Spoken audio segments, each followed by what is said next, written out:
And Mexico is hit by a 7.5 magnitude earthquake, which was felt in Mexico City. This is Sky News with Sarah Jane Mee. Well, we start with our top story and that earthquake in Mexico, a 7.5 magnitude quake that was felt in Mexico City. The tremor was centred in Guerrero state, which is north of Acapulco. We can now join journalist James Blears on the phone, who's in Mexico City.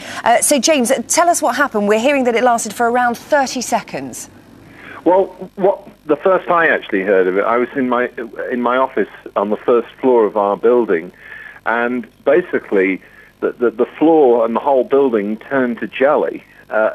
Everything was just moving around in a sort of liquidy type of sense. And normally with earthquakes, they last about 4, 5, 6 seconds, but this sensation of the whole building wobbling lasted about 30 seconds, which seems to be an eternity.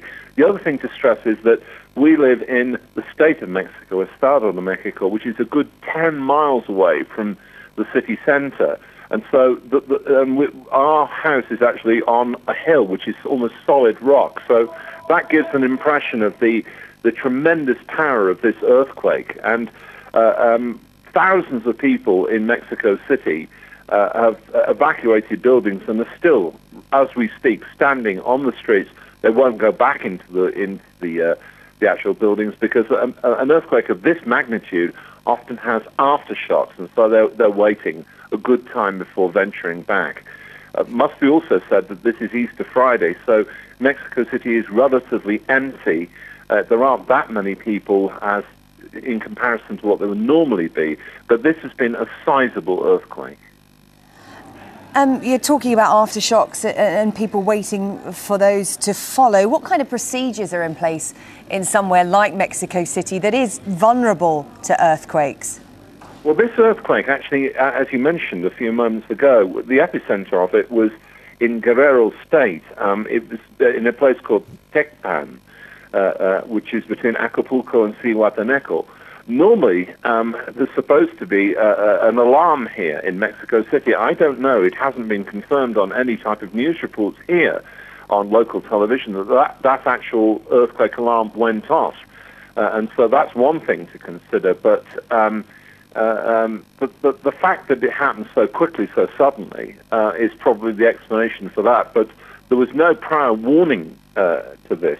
And memories are still relatively fresh in older people's minds of the huge earthquake on the 19th of September 1985, which devastated central down Mexico City. The official estimates there at that time were 10,000 people killed, but the real total was more like 25,000 people, and buildings concertinaed, and the place looked as if it had been bombed in a blitz. But since then, buildings have been redesigned with more steel and also the ability to sway rather than snap. And this has been a major factor in this particular earthquake. But this is a big earthquake. 7.5 on the Richter scale is a large and a significant earthquake. And so a lot of questions are going to be asked about what happened and the alarms and the procedures and everything like this, because this was a big earthquake. OK, James Blears, thank you very much for joining us there. James Blears talking from Mexico City, the scene of that 7.5 magnitude earthquake that hit a little earlier. The interim government in Ukraine has given pro-Russia